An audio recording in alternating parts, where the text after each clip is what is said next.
Hi friends, అందరికీ నమస్తే. Welcome back to my YouTube channel yours Yashna. ఈరోజు వీడియో స్కూలింగ్ గురించి. బిఫోర్ దట్ నేను ఒక చిన్న డిస్క్లైమర్ చెప్తాను. ఈ వీడియో ఏ స్కూల్ని ఉద్దేశించి కానీ, పేరెంట్స్ని ఉద్దేశించి కానీ, పిల్లల్ని ఉద్దేశించి కానీ నేను చేయట్లేదు.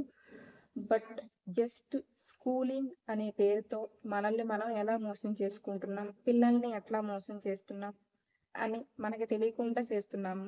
తెలిసి వాంటెడ్గా ఎవరు చేయరు కాబట్టి చిన్న చిన్న విషయాల గురించి ఈ వీడియోలో డిస్కస్ చేద్దాం అనుకుంటున్నాను. సో వీడియోని లాస్ట్ వరకు చూడండి, అప్పుడు మీరే ఒప్పుకుంటారు నిజమే కదా దివ్య అని. So let's start the video. Schooling గురించి మాట్లాడుకుంటే, రీసెంట్గా నేను మా అబ్బాయిని స్కూల్లో జాయిన్ చేయడానికి చాలా స్కూల్స్ తిరుగుతున్నాను. బట్ ప్లే స్కూల్కి, ప్రీ స్కూల్కి, ఎల్కేజీకి నీ బీటెక్ చదివిన ఫీజెస్ ఇప్పుడు వాళ్ళ ప్లే స్కూల్కి ఉన్నాయి.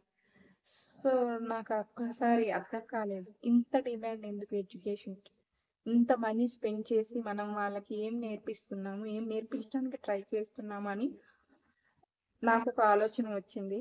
సో నేనేం ఆలోచించాను అంటే, బట్ నేను ఇప్పుడు హెల్ప్లెస్. నేను ఇప్పుడు ఉన్న రొటీన్ని నేను ఫాలో అవ్వాలి, ఉన్న స్కూల్స్లోనే జాయిన్ చేయించాలి. బట్ నాకు ఒక చిన్న ఆలోచన మొదలైంది. చాలా ఫిన్లాండ్ లాంటి దేశాల్లో 7 years వచ్చే వరకు అసలు స్కూలింగ్ అనేది స్టార్ట్ అవ్వదు. బట్ ఇక్కడ 3 years నుంచి స్టార్ట్ చేస్తున్నారు. ఎందుకు అంటే 3 years నుంచి స్టార్ట్ చేస్తే పిల్లలకి మెమరీ పవర్ బాగుంటుంది అని. బట్ ఏది నమ్మాలో కూడా ఎవరికి అర్థం కాని సిచ్యువేషన్స్ ఇప్పుడు.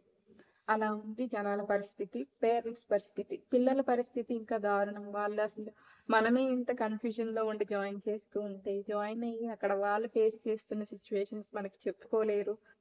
అలాగా వాళ్ళు చిన్న ఇబ్బందులు గురవుతూ ఉంటారు. మనం కూడా తెలియకుండా వాళ్ళని ఇబ్బంది పెడుతూ ఉంటాం. సో నేను ఒక 6 things చెప్తాను, మనం ఎట్లా వాళ్ళని గ్రో అవనివ్వకుండా, మెంటల్గా గ్రో అవనివ్వకుండా ఆపేస్తున్నామని. సో దాని గురించి డీటెయిల్గా డిస్కస్ చేసుకుందాం. ఫస్ట్ థింగ్ వచ్చి, పిల్లలకి నేచర్ అంటే చాలా ఇష్టం. వాళ్ళు బయటికి వెళ్ళి ఆడుకోవాలనుకుంటారు, చాలా ఎక్స్ప్లోర్ చేయాలనుకుంటారు. అమ్మ నాన్న బయటికి ఎప్పుడెప్పుడు తీసుకెళ్తారని వెయిట్ చేస్తూ ఉంటారు. పార్క్కి తీసుకెళ్ళినా కానీ, లేదా మాల్కి తీసుకెళ్ళినా కానీ చాలా ఎంజాయ్ చేస్తూ ఉంటారు. వాళ్ళకి నేచర్ అంటే అంత ఇష్టం. బట్ మనం స్కూలింగ్ అనే పేరుతో మనం వాళ్ళని ఒక స్కూల్లో జాయిన్ చేసి ఒక 4 గోడల మధ్యలో కూర్చోబెట్టేస్తున్నాం.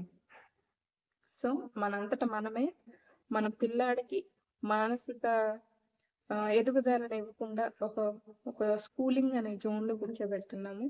అక్కడ వాళ్ళకి ఒక ఎదుగుదలని కట్ చేస్తున్నాము. నేచర్తో కనెక్ట్ అయ్యే పాయింట్ని మనం కట్ చేస్తున్నాము. సెకండ్ థింగ్ వచ్చి, ఉన్న చోటే కూర్చోమని ఫోర్స్ చేస్తూ ఉంటారు స్కూల్స్లో. బట్ పిల్లలకి ఒకే చోట కూర్చోవాలి అనేది చాలా కష్టమైన పని. ఒక చోట కుదురుగా కూర్చోలేరు పిల్లలు. ఎందుకంటే వాళ్ళు చాలా యాక్టివ్గా ఉంటారు, ఎనర్జీగా ఉంటారు. ప్రతిదీ అది చూడాలి ఇది చూడాలి అని తిరుగుతూ ఉంటారు. అప్పుడే వాళ్ళల్లో ఏదో ఒక నేర్చుకోవాలి అనే కాన్సెప్ట్ వాళ్ళ బ్రెయిన్స్లో బిల్డ్ అవుతూ ఉంటుంది.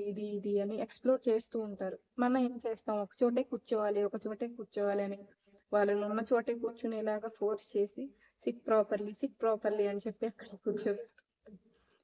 సో ఇది ఈ 2 విషయాలు కాకుండా చాలా ఇంకో 4 విషయాలు వినండి. దాని తర్వాత మీ ఒపీనియన్ని కింద కామెంట్ సెక్షన్లో మెన్షన్ చేయండి. ఇంకా 3వ విషయం వచ్చినట్లయితే, వాళ్ళు ఏ పనైనా వాళ్ళ సొంతగా వాళ్ళే చేసుకోవాలనుకుంటారు. లైక్ ఇంట్లో కూడా మనం డ్రెస్ వేస్తున్నప్పుడు మమ్మీ నేను వేసుకుంటా అని వాళ్ళు వేసుకోవడానికి ప్రయత్నిస్తూ ఉంటారు. మనం ఏదైనా పని చేస్తుంటే వాళ్ళు కూడా వచ్చి హెల్ప్ చేస్తారు.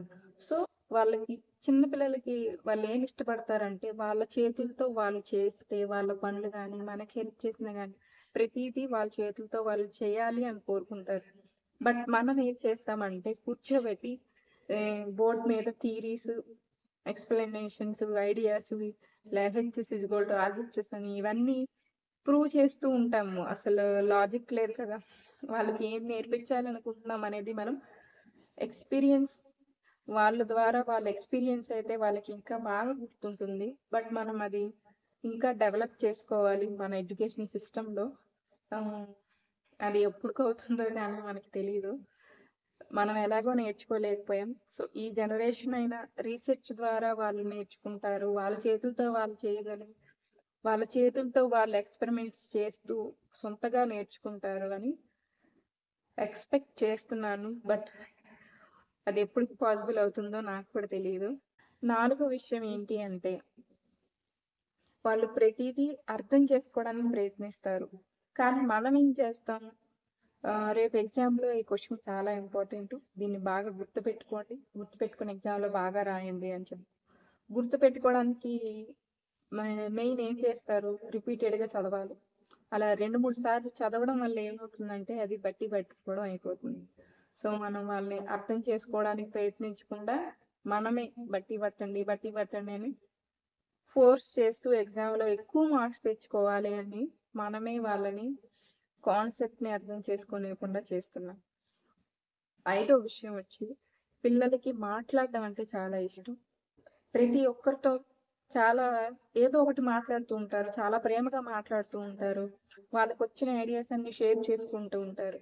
బట్ మనం ఏం చేస్తాం స్కూల్‌లో, ఎవరైనా ఎక్కువగా మాట్లాడుతూ ఉంటే బీ సైలెంట్, బీ సైలెంట్ అని చెప్తూ వాళ్ళ కమ్యూనికేషన్‌ని ఆపేస్తున్నాం. వాళ్ళ కమ్యూనికేషన్ ఆపేస్తున్నాము అంటే అసలు మెయిన్‌గా ఒక హ్యూమన్‌కి ఉండాల్సింది ఏంటి? బెస్ట్ స్కిల్ ఏంటి అంటే కమ్యూనికేషన్. ఇప్పుడు మీరు ఫస్ట్ నుంచి 10th క్లాస్ వరకు ఇలా సబ్జెక్ట్స్ అన్నీ చెప్పి, థియరీస్ అన్నీ చెప్పి చదివించి ఎక్కువ మార్క్స్ స్కోర్ చేసినా రేపు వాళ్ళు హైయర్ ఎడ్యుకేషన్‌కెళ్ళినా, ఇంటర్‌వ్యూస్‌కెళ్ళినా లేదా జాబ్‌లో ఏదైనా ప్రాజెక్ట్స్ చెప్తున్నప్పుడు కూడా వాళ్ళకి మెయిన్‌గా ఉండాల్సింది కమ్యూనికేషన్ స్కిల్. అలాంటి స్కిల్‌ని మనం స్కూల్‌లో ఏం చేస్తున్నాం, మాట్లాడనివ్వకుండా సైలెంట్‌గా కూర్చోండి అని ఆ స్కిల్‌ని చంపేస్తున్నాం. ఆరో విషయం ఏంటి అంటే వాళ్ళు ప్రతిదీ రీసెర్చ్ చేయాలనుకుంటారు. ఫర్ ఎగ్జాంపుల్ ఏదైనా ఆకాశంలో మబ్బులు చూసారు. అవి ఎలా వస్తాయి? అవి ఎందుకు వస్తాయి? అని చాలా క్వెషన్స్ వేస్తారు. అసలు మనకి రాని క్వెషన్స్ కూడా చాలా ఇంటెలిజెంట్‌గా అడుగుతూ ఉంటారు చాలా పిల్లలు. మన దగ్గర సమాధానం ఉండదు. చెప్పలేక ఏదో ఒక తోచిన సమాధానం చెప్తాం. కానీ ఇక్కడ మనం చేస్తున్న తప్పు ఏంటి అంటే వాళ్ళు రీసెర్చ్ చేస్తూ వాళ్ళు తెలుసుకుంటున్నప్పుడు కూడా మనం ఏం చేస్తున్నాము అంటే స్కూల్‌లో కూర్చోబెట్టి రెడీమేడ్‌గా ఒక క్వెషన్ అండ్ ఆన్సర్స్ తయారు చేసి, ఒక కరిక్యులమ్ తయారు చేసి సో అండ్ సో అని చెప్పి కూర్చోబెట్టి క్వెషన్ అండ్ ఆన్సర్స్ చెప్తున్నాం. అది ఎంతవరకు కరెక్ట్? మీ ఒపీనియన్ ఏంటో షేర్ చేయండి.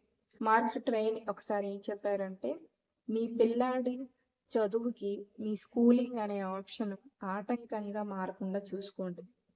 ఇప్పుడు చాలా స్కూల్స్ అన్నీ కూడా ఒకే ఫార్మాట్‌లో, ఒకే ఫీస్ స్ట్రక్చర్‌తో, ఒకే సిలబస్‌తో మెయింటైన్ అవుతూ ఒక ప్రైవేట్ సెక్టర్ బాగా బిల్డ్ అయిపోయి ఇదే స్కూలింగ్ అని నమ్ముతూ ఉన్నారు. కానీ కొన్ని స్కూల్స్ ఆహ్, ప్రాక్టికల్‌గా వాళ్ళు ఎలా నేర్చుకోవాలి అని ఒక ప్రకృతికి సంబంధించి ఒక బెస్ట్ ఎన్విరాన్మెంట్‌లో స్కూల్‌ని బిల్డప్ చేసి వాళ్ళు ప్రతి ఎక్స్పెరిమెంట్‌ని క్రియేటివ్‌గా చేస్తూ క్లాస్ రూమ్‌లో కాకుండా చెట్టు కిందే కూర్చోబెట్టి వాళ్ళు కాన్సెప్ట్స్‌ని ఎక్స్‌ప్లెయిన్ చేస్తున్నారు. దాన్ని మళ్ళీ ఎగ్జామ్‌లో రాపించట్లేదు.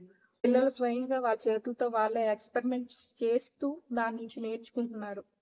ఇలాంటి స్కూల్స్ చాలా తక్కువ. ఇప్పుడు ఒక స్కూల్‌కి మెయిన్‌గా ఉండాల్సింది ఏంటి అంటే అట్మాస్ఫియర్. ఏ స్కూల్‌లో కూడా ప్లే గ్రౌండ్ ఉండట్లేదు. ప్లే గ్రౌండ్ అంటే ఒక చెట్టు కూడా ఉండట్లేదు. ఓన్లీ ఇసుక ఉంటుంది. ఒక స్లైడ్ ఉంటుంది అంతే. ఒక స్కూల్‌కి ఉండాల్సిన ఎమ్యూనిటీస్ ఏవి కూడా ప్రాపర్‌గా మెయింటైన్ చేయకుండా స్కూలింగ్ అనే బిజినెస్‌ని రన్ చేస్తున్నారు. పేరెంట్స్ కూడా ఏమీ చేయలేని సిట్యుయేషన్స్‌లో దగ్గరలో ఉన్న స్కూల్స్‌లో జాయిన్ చేస్తూ ఉన్నారు.